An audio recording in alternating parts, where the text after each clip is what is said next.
Hi, homeschool friends. Welcome back. We are launching into Unit 3 on the learning profile, and we're going to be talking about how people learn, specifically children learn. And so give me a moment here. I'll share my screen with you. We've already talked about the why and the how. Your why may change over time especially if you're being reactive and pulling your child from a school. If you're being proactive and you're looking ahead, your children are young and you're looking ahead at homeschooling, your why may continue to be the same throughout their educational journey. However, your how is most likely to change over time because children develop. They just start in infancy, they go to toddler years, preschool years, primary elementary, upper elementary, junior high, high school, into the secondary years. And each of the goals in each of those phases will change how you do your homeschool. So planning each year is really important. And knowing how child development works and how to look at a learning profile is important, because that way you can make the adjustments that your kids need at each of those stages. So let's launch into Unit 3. Step 3 is the learning profile, and we're going to start from simple to more complex. And if you have a child who has already undergone a diagnostic assessment, either through the school district or from a psychologist or a neuropsychologist, you may already be familiar with many of the terms that I'm going to talk about. However, I do a lot of consulting with homeschool families, and frequently we go through these particular concepts on looking at how a child learns. So I want to share with you how we determine your child's strengths and weaknesses. And the first part of what we look at is from developmental domains. Now, developmental domains are areas that our brain controls through development. And by the way, developmental domains are covered from birth all the way through the lifespan. We often think of developmental domains in preschools. Those terms are thrown around a lot in a preschool kind of environment. However, we don't want to just look at developmental domains in preschool. Our kids continue to develop and change. So the 5 areas that we look at in development all impact learning in some way, shape, or form. So here's the 5 domains. Physical includes the height and weight, or the physical growth of your child. Gross motor, that's the big muscle movements, big movements of arms and legs. Fine motor is not just finger skills, it's anything that is a smaller movement that we do. Cognitive is intellectual. That's what we typically think of as academic, but it's not all academic.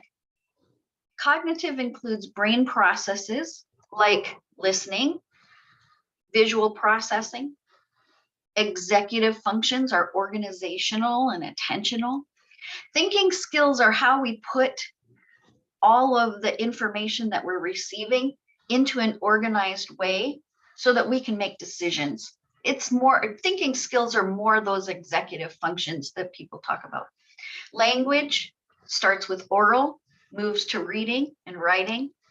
Math is a different area, but also integrated throughout the brain.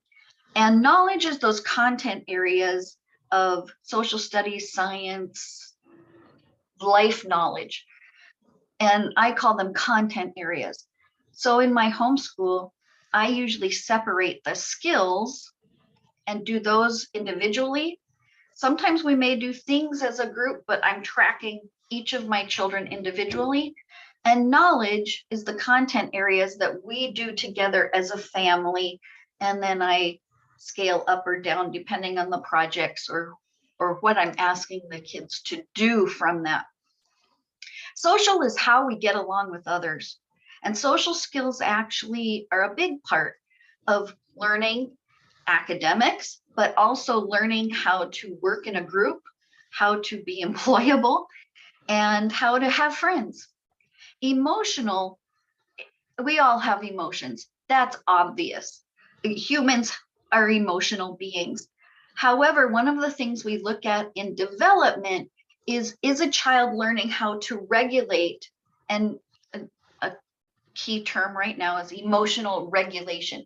Are they learning how to control their emotions, not to suppress them and push them down and ignore them, but to modulate them and deal with their emotions in a healthy, age appropriate way?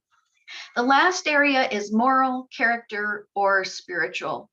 We are beings who have a sense of self, and we also are a society based on social mores.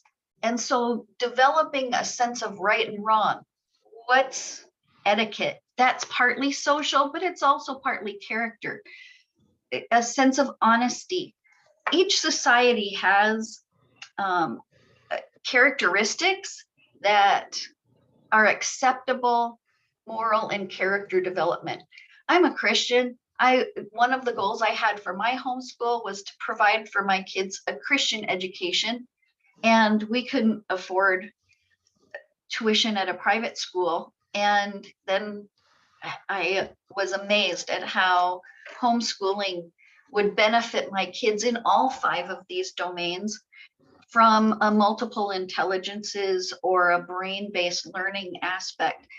And I would go back and do it again in a moment, because of the freedom that we had to do learning the way each of my kids learned, but particularly because I could instill in my kids the spiritual faith that we walk, and the love that comes from that. And so I just want to share with you the developmental domains, because that's going to be the basis for moving forward into a more specific learning profile.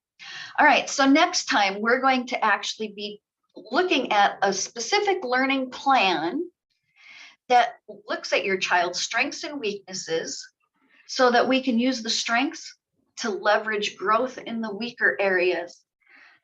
It's an amazing way to think about learning. It's less about preparing for the future and more about how to help your child thrive and learn to love learning, no matter what their profile is. All right, I'll see you in the next lesson, where we're going to talk about, okay, so this is all theory. How are we going to actually pull this together into a practical thing that I can use? All right, see you in the next lesson. Bye.